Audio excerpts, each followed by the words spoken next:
Well, intersectionality is many things, but I mean, for me personally, it's been a compass and I would say a framework, an analytical framework that I've used to describe my lived experience for one part.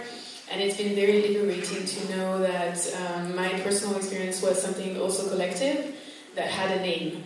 And it came from also, not finding fully myself in other descriptions. For example, speaking simply, or having a single axis perspective, such as just racism or just sexism or just, other systems of oppression. So first of all, this personal experience that could be captured with an analytical lens that wasn't available to me before.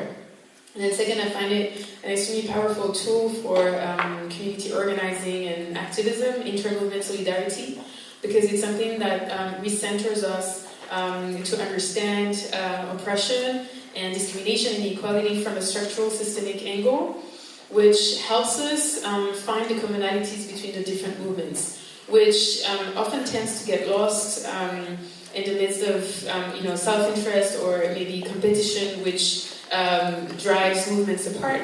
And for example, we see that in the feminist movement, for example, or in the LGBTQI rights movement. Sometimes you see a disconnect from anti-racist movements for reasons that have to do with the dominant discourse and how they frame issues. So it's something that can bring us together. It's a concept, a lens that can also foster solidarity. And for the last part, for policy making, there are tremendous chances that we haven't really explored, and so that's also why we're here, or not explored fully. We cannot have glimpses of the potential that it has, but we still need to explore it further. And I stop there. Who's next? Nadia. Can you hear me now? Because it's funny to have it in front of my nose. But anyway, the concept of intersectionality. I will go back. I will not speak on an academic way. I will speak about personal experience. It was in the middle of the 90s. I finished to study. I had my degree in engineer. I was already confronted with gender issues, gender discrimination. I was already I had experience with racism and so on. But then I was going to apply for a job for the government. They put some quota, in fact, to be sure that they have all different kind of minorities inside their recruitment policies. So I arrived and you could, you're colored. Okay, oh, you are a woman. Okay, oh, okay. Do you love men? Do you love women? Do you love... Yeah. Wow. Okay. For the moment, I'm still hetero. Oh, that's a pity. So from that moment on, I started to think, what the hell? Now we are kind of persons filling the gaps or filling in all the quotas. So it's because we have so many different personality in us. I'm kind of double personality and filling all the gaps, and then disability came above of this. So the concept is something that we live already from years. Now we're giving it a name, and the name is helping to identify discrimination due to this intersectionality, or is it something, a more value that we can use and saying, yeah, so what? We lived with it from years. Now we're giving it a name because it's a new tendance, it's a new trend, and how far will we go to realize it and to be sure that it's not a legal frame that we can use. So for me, it's something that was obvious, and we have no choice than to live with it and to try to defend ourselves in it. We are not there to fill in all the quotas, we are not there to fill the gaps, we are not there to be nice on the picture. We are just there because we have a basic right and human right to be there. And that's my understanding about intersectionality.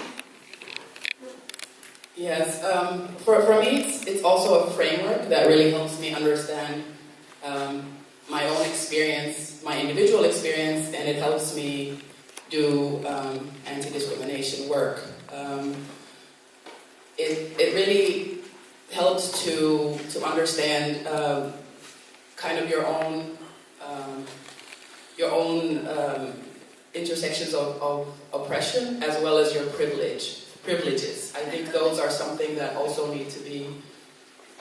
We also need to understand our own privileges vis-a-vis our oppression, because that's something we sometimes, I feel, forget to do when discussing, when talking about intersectionality.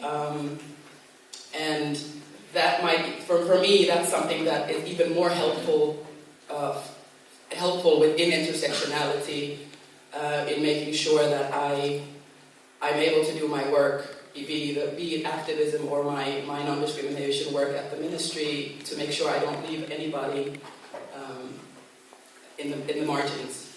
So I think that's just something I wanted to add to you guys so beautifully already explain in a nutshell what it is, but that's something I think also needs to be added to the conversation, is also recognizing your own privileges vis-a-vis your intersections of oppression.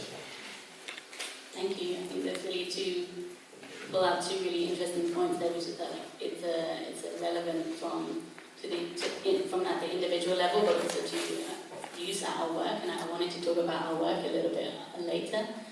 But something that Michaela and also Nadia talked about was identity, and it's a relevant concept to your identity. For a long time now, this has been quite an interesting thought for us around what is intersectionality and how far does it link with identity. Often we've heard a little bit with this very popular phrase, identity politics.